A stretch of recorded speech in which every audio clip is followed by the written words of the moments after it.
Hello everyone, welcome to Nursing Nucleus.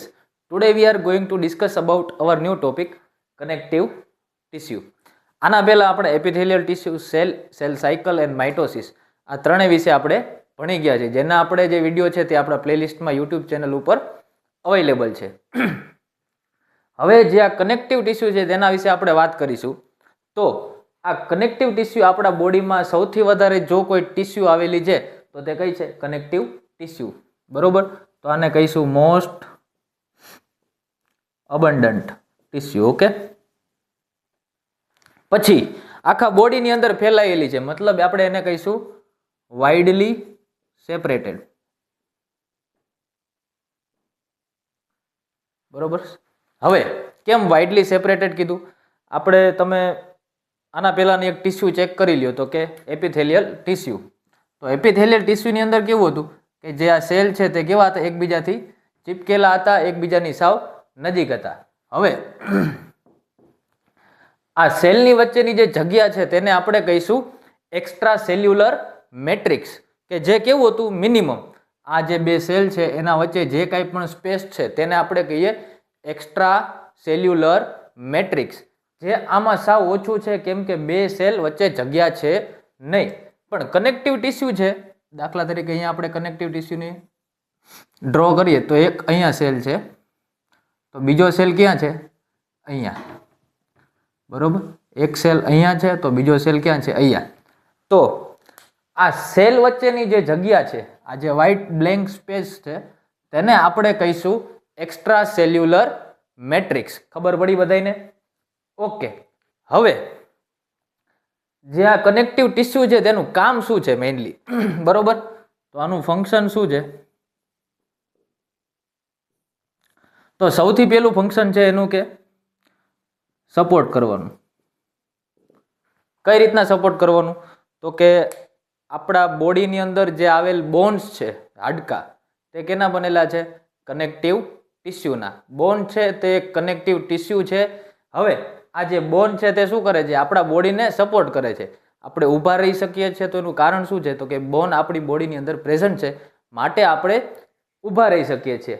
તો આ સપોર્ટનું કામ કરે છે. પછી બીજું કામ છે આનું પ્રોટેક્શન. તો સપોર્ટમાં શું આવશે? તો કે બોન છે તો આપણા બોડીને સપોર્ટ કરે છે. ઓકે, પછી છે પ્રોટેક્શન. હવે તમે બોનનું જ ઉદાહરણ લઈ લ્યો. આપણું જે રીબ કેસ છે, બરોબર, આ રીબ કેચ આપણી ચેસ્ટની અંદર જે રીબ કેચ છે તેની અંદર આપણી અંદર શું આવેલું છે? હૃદય આવેલું છે, બરોબર, લંગ્સ આવેલા છે. આ બધાને જે બહારથી કોઈ પણ ઇન્જરી થાય તો સૌથી પહેલાં તે ડિફેન્સ કરશે, બરોબર. પછી એક લેયરની વચ્ચે બીજી લેયરની અંદર જે આપણા ઓર્ગન્સ છે એના ઉપર આખું કનેક્ટિવ ટિશ્યુનું લેયર આવેલું છે, તે શું કરે છે? આપણા બોડીને શોકથી બચાવે છે, કોઈ વધારે પડતા દબાણથી બચાવે છે. તો આવી રીતના આપણા ઓર્ગનને પણ પ્રોટેક્શન કરે છે. પછી છે બાઇન્ડિંગ. બરોબર, બાઇન્ડિંગ. તો બાઇન્ડિંગની અંદર શું કરે છે? તો કે જે ઓર્ગન્સ છે તેની સાથે બાઇન્ડ થઈ જાય છે અને એક ઓર્ગનને બીજા ઓર્ગનથી સેપરેટ કરે છે અથવા તો અલગ કરે છે. તમે પ્રોટેક્શનની અંદર જોઈ શકો છો તો WBC છે આપણી બોડીની અંદર, જે બ્લડ છે તે શું છે? કનેક્ટિવ ટિશ્યુ છે. તો બ્લડની અંદર RBC છે, WBC છે. હવે જે આ WBC છે તે આપણા બોડીને શું કરે છે? કોઈ માઇક્રો ઓર્ગેનિઝમ્સ છે અથવા તો કોઈ માઇક્રોબ્સ છે તેનાથી આપણને પ્રોટેક્શન આપે છે, માટે તમે લખી શકો કે પ્રોટેક્શનની અંદર આવે છે. પછી છે ટ્રાન્સપોર્ટ. બરોબર, થશે કે ટ્રાન્સપોર્ટ એટલે કઈ રીતના? તો કે ટ્રાન્સપોર્ટ એટલે કે બ્લડ શું છે? Connective tissue. બરોબર, તો આ બ્લડ છે તે શું કામ કરે? આપણે જે ખોરાક ખાઈએ પછી લાસ્ટલી ક્યાં જાય ખોરાક? તો કે બ્લડમાં ભળી જવાના છે જે ન્યુટ્રિયન્ટ્સ છે તે, બરોબર. તો ન્યુટ્રિયન્ટ્સનું ટ્રાન્સફર કરે છે, બરોબર. પછી O2, CO2, બરોબર, આનું પણ પરિભ્રમણ કેની અંદર થાય છે? બ્લડની અંદર થાય છે. પછી વેસ્ટ મટીરિયલ છે. ઓકે, તો આ બધા શું છે? આના ફંક્શન છે. કોના? બ્લડના. તો બ્લડ શું છે? Connective tissue. ધેન છે ઇન્સ્યુલેશન. પછી છે ફેટ સ્ટોરેજ. ઓકે, ઇન્સ્યુલેશન મતલબ કે ઇન્સ્યુલેશનનું કામ કરે છે, આપણી બોડીને હીટ લોસ થતા બચાવે છે અથવા તો વધારે પડતી હીટ થતા આપણને બચાવે છે. પછી છે ફેટ સ્ટોરેજ. તો ફેટ સ્ટોરેજની અંદર શું થાય કે આપણે જે ખોરાક ખાઈએ તો જેટલી બોડીને રિક્વાયરમેન્ટ હશે તેટલો ગ્લુકોઝ આપણે યુઝ કરી શકીશું. પછી જે ગ્લુકોઝની જે આપણે જરૂર નથી અને વધારે પડતો ગ્લુકોઝ આપણા બોડીની અંદર રહી ગયો તે કેની અંદર કન્વર્ટ થઈ જશે? ગ્લાયકોજનની. હવે આ ગ્લાયકોજન છે તે પછી એઝ અ ફેટ અથવા તો એઝ અ લિપિડ આપણી બોડીની અંદર સ્ટોર થઈને પડ્યો રહેશે. હવે આ જે ફેટ લિપિડ છે એને આપણે ચરબી તરીકે ગુજરાતીમાં ઓળખીએ છીએ. તો આ શું થશે? Fat storage. પછી દેન છે ઇમ્યુનિટી. બરોબર, ઇમ્યુનિટી કઈ રીતના? તો કે આપણી બોડીની અંદર WBC છે, બરોબર, કે જેની અંદર પ્લાઝમા સેલ્સ ને ટી લિમ્ફોસાઇટ્સ ને બી લિમ્ફોસાઇટ્સ ને આ બધું પ્રેઝન્ટ છે, કે જે પ્લાઝમા સેલ્સ છે તે શું કરે છે? ઇમ્યુનિટી બનાવવા માટે રિસ્પોન્સિબલ છે. તો આ બધા તેના અલગ અલગ ફંક્શન છે, સૌથી વધારે પ્રમાણમાં છે, વાઇડલી સેપરેટેડ છે. હવે આપણે વાત કરીશું કનેક્ટિવ ટિશ્યુના સ્ટ્રક્ચર વિશે. કનેક્ટિવ ટિશ્યુનું સ્ટ્રક્ચર કેવું છે? કનેક્ટિવ ટિશ્યુ મેઇનલી 3 કમ્પોનેન્ટથી બનેલું છે. પહેલું છે સેલ, બરોબર, ઓબ્વિયસલી ટિશ્યુ છે તો એની અંદર સેલ તો હોવાના જ છે. પછી બીજું છે એની અંદર છે ફાઈબર પ્રેઝન્ટ છે, બરોબર, અને થર્ડ છે ગ્રાઉન્ડ સબસ્ટન્સ.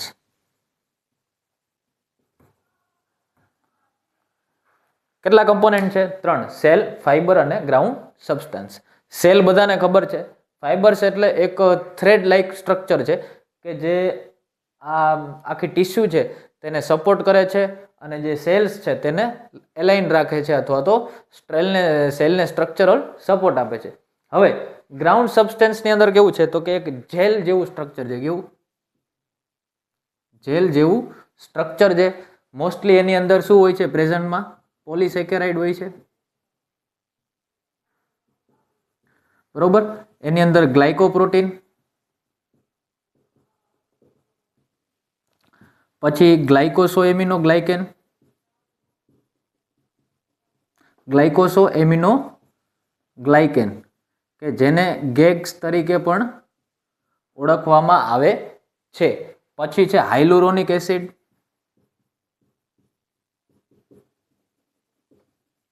અને વોટર. આટલા સબસ્ટેન્સ ગ્રાઉન્ડ સબસ્ટેન્સની અંદર પ્રેઝન્ટ હોય છે. હવે આપણને કન્ફ્યુઝન થશે કે આ બધું કઈ રીતના, તો આપણે અહીંયા એનું સ્ટ્રક્ચર દોરીએ. દાખલા તરીકે આ એક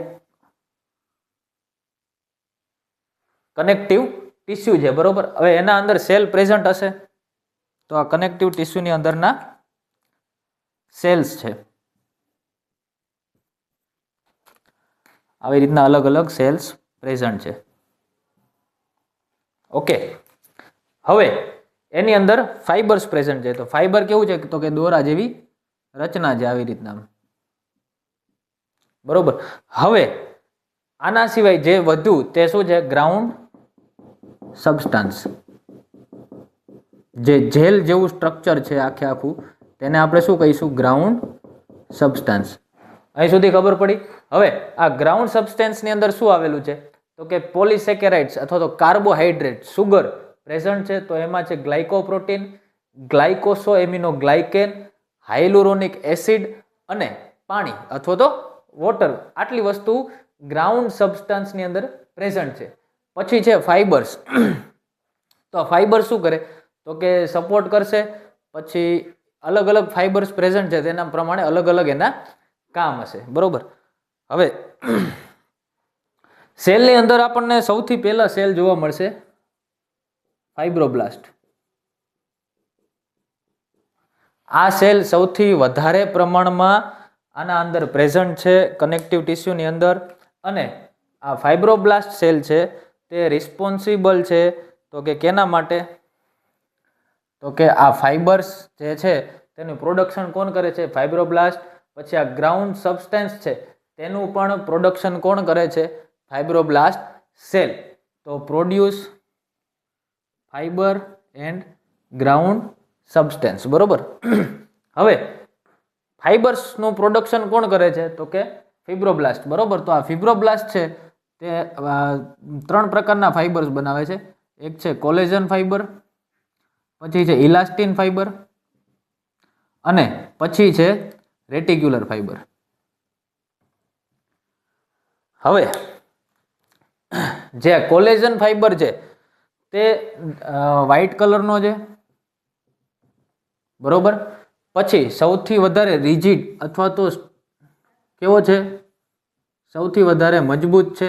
જ્યાં કોલેજન ફાઇબર વધારે હોય ત્યાં વધારે પડતું આપણને સ્ટ્રેન્થ જોવા મળશે. પછી આવી રીતના બંડલમાં પ્રેઝન્ટ છે. બરોબર. અને કેવો છે? થિકેસ્ટ, સૌથી વધારે થિકેસ્ટ એટલે સૌથી વધારે જાડો છે. બરોબર. આ વાત થઈ ગઈ કોલેજન ફાઇબરની. ક્યાં હશે? કે જ્યાં વધારે સ્ટ્રેન્થની જરૂર હશે ત્યાં કોલેજન ફાઇબર હશે. પછી ઇલાસ્ટિન ફાઇબર કઈ જગ્યાએ હશે? તો કે જે જગ્યાએ ઇલાસ્ટિસિટી વધારે હશે ત્યાં કયો ફાઇબર જોવા મળશે? ઇલાસ્ટિસિટી. It provide elasticity. આ કેવા કલરનો છે? તો કે યલો કલરનો છે. બરોબર. અને આ જે છે તે કેવી રીતના હશે? થોડોક થીન હશે. કેના કરતા? તો કે આ જે કોલેજન ફાઇબર છે તેના કરતાં થોડોક પાતળો હશે. જ્યારે કોલેજન ફાઇબર કેવો છે? જાડો છે. પછી આ આમ વેવી હશે. કોલેજન ફાઇબર કેવું? આમ વેવી હશે, પણ એની બીજી કોઈ બ્રાન્ચ નીકળતી નથી. જ્યારે ઇલાસ્ટિન ફાઇબર હેઝ બ્રાન્ચ. તો અહીંયા લખીશું આપણે ઇટ હેઝ બ્રાન્ચ્ડ. બરોબર. આ પણ વેવી હશે. આનું કામ શું છે? તો કે ઇલાસ્ટિસિટી પ્રોવાઈડ કરવાનું. પછી રેટિક્યુલર ફાઇબર છે તે આવી રીતના સ્ટ્રેટ હશે. સ્ટેઇનની અંદર બ્લેક કલરનું દેખાય છે. બરોબર. હવે આ ક્યાં જોવા મળશે? આનું મેઇન કામ છે ફિલ્ટ્રેશન, ડિફેન્સમાં કામ આવશે. તો જે જગ્યાએ આપણું ફિલ્ટ્રેશન અથવા તો માઇક્રોબ્સ કિલ થતા હશે તે જગ્યાએ આપણને સૌથી વધારે રેટિક્યુલર ફાઇબર જોવા મળશે. તો ક્યાં જોવા મળશે? તો કે આપણને લીવરની આજુબાજુમાં જોવા મળશે. પછી છે સ્પ્લીનની આજુબાજુમાં. પછી છે આપણને લિમ્ફ નોડ્સની બાજુમાં. બરોબર. અહીંયા સુધી ખબર પડી. હવે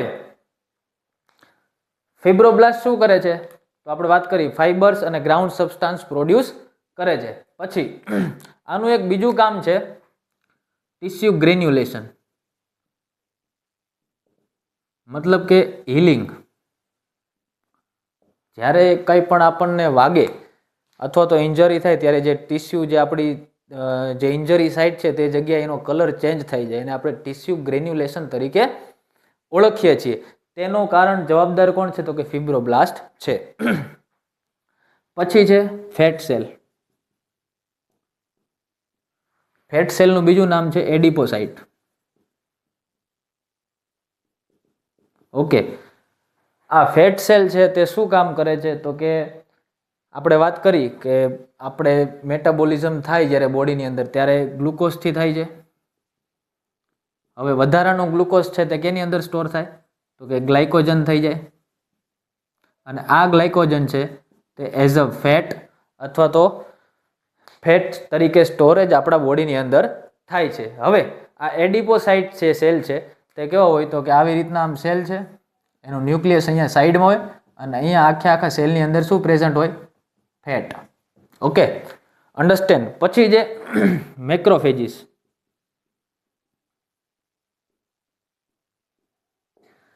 મેક્રોફેજીસ જે છે તે સૌથી મોટા સેલ છે. સાઇઝમાં બહુ મોટા હોય છે. બરોબર. Big in size. બરોબર. કેમાંથી બનેલા હોય? તો કે આ મોનોસાઇટમાંથી બનેલા હોય છે. બરોબર. Developed from monocyte. કયા? મેક્રોફેજીસ. બરોબર. આ શું કરે છે? એક આખા ડિફેન્સ મિકેનિઝમમાં કામ કરે છે અને આખા જે વાયરસ બેક્ટેરિયા છે, જે માઇક્રોબ્સ છે અથવા તો માઇક્રો ઓર્ગેનિઝમ, તેને કિલ કરવાની આ તાકાત ધરાવે છે. પછી છે માસ્ટ સેલ. બરોબર. આ માસ્ટ સેલ છે તે એક WBC નો એક ટાઈપ છે. બરોબર. હવે આ જે માસ્ટ સેલ છે તેની અંદર બે કમ્પોનેન્ટ આવે, હિપેરિન એન્ડ હિસ્ટામાઇન. આ હિપેરિન છે તે શું કામ કરશે? તો કે બ્લડ ક્લોટિંગ થતું હોય તેને અટકાવશે. શું કરશે? આપણે બોડીની અંદર બ્લડ જામી જતું હોય તો આ હિપેરિન છે તે બ્લડ ક્લોટિંગ અટકાવશે, અને જે હિસ્ટામાઇન છે તે ઇન્ફ્લામેટરી રિએક્શન આપશે, મતલબ કે આપણને છીંક આવી અથવા તો કોઈ પણ જગ્યાએ સ્કિન લાલ થઈ જવી અથવા તો ઇન્જરી સાઇટ ઉપર આપણને સોજો આવો તો એ શું કરશે, આ હિસ્ટામાઇન જે આપણી બ્લડ વેસલ છે એને શું કરશે, ડાયલેશન ઓફ બ્લડ વેસલ, જે બ્લડ વેસલની જે સાઇઝ છે તેમાં શું કરશે, વધારો કરશે. હવે આ બે જે સેલ છે તે કેવા છે, સ્ટેશનરી, મતલબ કે આ બે સેલ છે ફિબ્રોબ્લાસ્ટ એન્ડ ફેટ સેલ, આ બે એક જગ્યાએ સ્થાયી છે, બીજી કોઈ જગ્યાએ હલનચલન થતા નથી. જ્યારે આ બધા જે સેલ છે તે કેવા છે, મૂવેબલ છે, એક જગ્યાએથી બીજી જગ્યાએ જઈ શકે છે. હવે આપણે વાત કરશું લ્યુકોસાઇટ અથવા તો WBC, વ્હાઇટ બ્લડ સેલ. આપણે વાત કરી કે બ્લડ જે છે તે કનેક્ટિવ ટિશ્યુ છે, બરોબર. હવે બ્લડની અંદર શું આવે તો 3 મેઇન સેલ આવે, એક RBC, એક WBC અને એક પ્લેટલેટ કાઉન્ટ, બરોબર. તો જે આ લ્યુકોસાઇટ WBC છે ઓલરેડી કનેક્ટિવ ટિશ્યુના સેલ છે, બરોબર. પછી છે ઇરિથ્રોસાઇટ. ઓકે, હવે આ લ્યુકોસાઇટ ઇરિથ્રોસાઇટ શું કરશે તો કે ઓક્સિજનનું આપણને ટ્રાન્સપોર્ટેશન કરશે. પછી આ લ્યુકોસાઇટ છે તે આપણે એક સૂત્ર યાદ રાખવાનું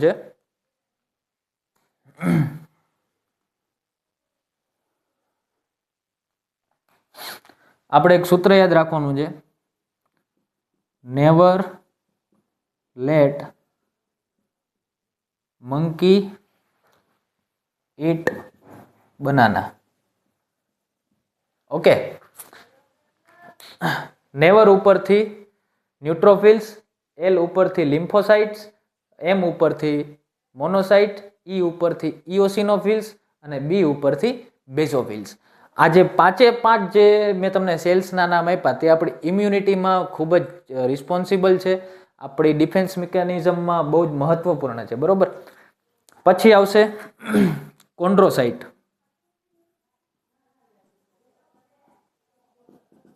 હવે આ કોન્ડ્રોસાઇટ જે સેલ છે તે શું કરશે, કાર્ટિલેજ બનાવશે. શું બનાવશે, કાર્ટિલેજ. હવે આપણને ક્વેશ્ચન થશે કાર્ટિલેજ એટલે શું? કાર્ટિલેજ એટલે કે વન ટાઈપ ઓફ બોન જ છે, પણ એવું બોન કે જે કેવું છે, વળી શકે છે. આપણા કાનનું છે, આપણા જે નોઝની જે ટીપ છે તે બધા આપણે શું કહીશું એને, કાર્ટિલેજ. તો આ કેનું છે, કોન્ડ્રોસાઇટથી જે બનેલું છે તેને આપણે કાર્ટિલેજ કહીશું. પછી છે ઓસ્ટિયોસાઇટ. કયો સેલ છે, ઓસ્ટિયોસાઇટ. આ શું કરશે તો કે બોન બનાવશે. આની અંદર બીજા આવે, ઓસ્ટિયોબ્લાસ્ટ આવે, ઓસ્ટિયોક્લાસ્ટ આવશે, બરોબર. આ બધા જે સેલ છે તે પ્રેઝન્ટ છે કનેક્ટિવ ટિશ્યુની અંદર. બીજા ઘણા બધા સેલ છે પણ મોસ્ટલી જે પ્રેઝન્ટ સેલ છે તે આ બધા છે, બરોબર. એની અંદર ફાઇબર્સ છે અને ગ્રાઉન્ડ સબસ્ટન્સ છે, બરોબર. આ બનાવવા માટે રિસ્પોન્સિબલ ફિબ્રોબ્લાસ્ટ નામનો સેલ છે. તો આ થઈ ગયું એનું સ્ટ્રક્ચર. હવે આપણે વાત કરીશું ક્લાસિફિકેશન ઓફ કનેક્ટિવ ટિશ્યુ. આના મોસ્ટલી ક્લાસિફિકેશનની અંદર એક ટાઈપ છે કનેક્ટિવ ટિશ્યુ પ્રોપર અને અધર છે સ્પેશિયલાઇઝ્ડ, બરોબર. હવે કનેક્ટિવ ટિશ્યુ પ્રોપરની અંદર અલગ પાર્ટ છે. એક છે લૂઝ કનેક્ટિવ ટિશ્યુ અને પછી છે ડેન્સ કનેક્ટિવ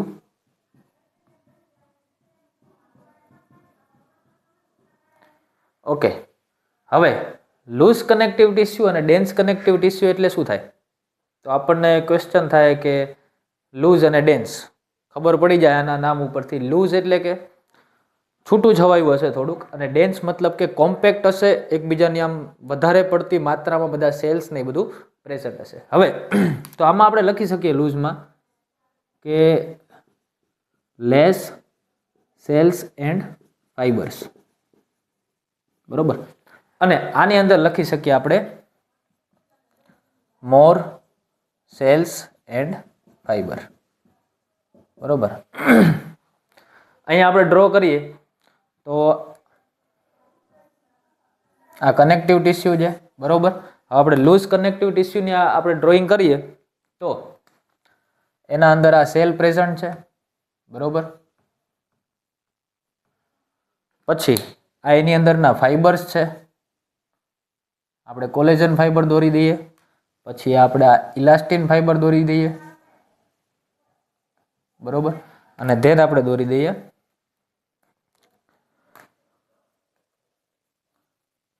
રેટિક્યુલર ફાઈબર.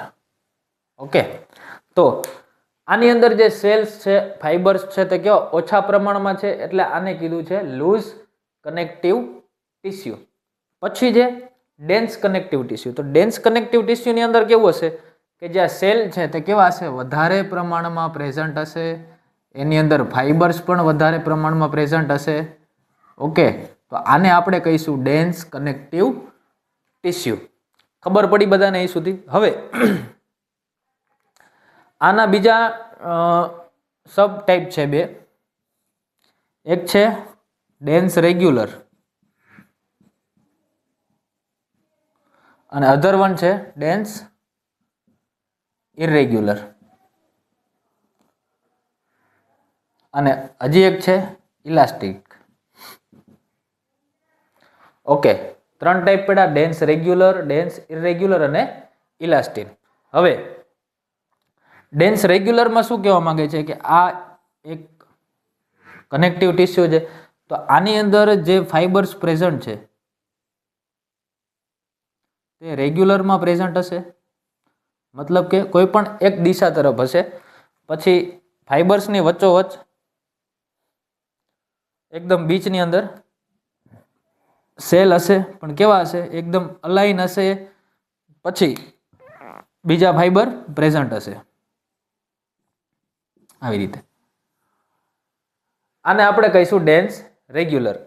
જ્યારે ડેન્સ ઇરેગ્યુલરની અંદર કેવું હશે કે સેલ કોઈ પણ જગ્યાએ પ્રેઝન્ટ હશે, કોઈ ઠામ ઠેકાણા નહીં હોય, બરોબર. કોલેજન ફાઈબર પણ કોઈ પણ જગ્યાએ પ્રેઝન્ટ હશે, ઇલાસ્ટિન ફાઈબર પણ કોઈ પણ જગ્યાએ પ્રેઝન્ટ હશે. આને આપણે કહીશું ડેન્સ ઇરેગ્યુલર. સેલ વધારે હશે, ફાઈબર પણ વધારે હશે, પણ આમાં કેવું હશે, જે ફાઈબર્સ અને સેલની જે રચના છે તે એકદમ એલાઇન હશે. જ્યારે ડેન્સ ઇરેગ્યુલરની અંદર કોઈ સ્પેસિફિક હશે નહીં. હવે ઇલાસ્ટિકની અંદર કેવું હશે, ઇલાસ્ટિન ડેન્સ કનેક્ટિવ ટિશ્યુની અંદર ફાઈબર્સ ને બધું પ્રેઝન્ટ તો હશે, ડેન્સ છે મતલબ કે. હવે આની અંદર વધારે પડતા ઇલાસ્ટિન ફાઈબર પ્રેઝન્ટ હશે. શું હશે? વધારે પડતા ઇલાસ્ટિન ફાઈબર પ્રેઝન્ટ હશે. કઈ જગ્યાએ હોય આ? તો જે જગ્યાએ એક્સટેન્શન અને રિકોઇલની રિક્વાયરમેન્ટ વધારે હોય તે જગ્યાએ આપણે ઇલાસ્ટિન ફાઈબર પ્રેઝન્ટ હશે. હવે આ લૂઝ કનેક્ટિવ ટિશ્યુની અંદર ત્રણ ટિશ્યુ આવે છે. એક છે એરિયોલર કનેક્ટિવ ટિશ્યુ, પછી છે એડિપોઝ કનેક્ટિવ ટિશ્યુ અને થર્ડ છે reticular connective tissue. Okay, loose connective tissue, dense connective tissue, બરોબર. એની અંદર ટાઈપ સબ ટાઈપ્સ આવી ગયા. હવે વાત કરીએ આપણે સ્પેશિયલાઇઝ્ડ કનેક્ટિવ ટિશ્યુ. આ સ્પેશિયલ છે, અલગ છે, એટલે આને શું કહેવામાં આવે? Specialized connective tissue. તો આની અંદર આવશે કાર્ટિલેજ, બરોબર. કાર્ટિલેજની અંદર જે સેલ્સ છે તે કયા છે? કોન્ડ્રોસાઇટ. પછી છે બોન્સ. તો બોન્સની અંદર સેલ કયા છે?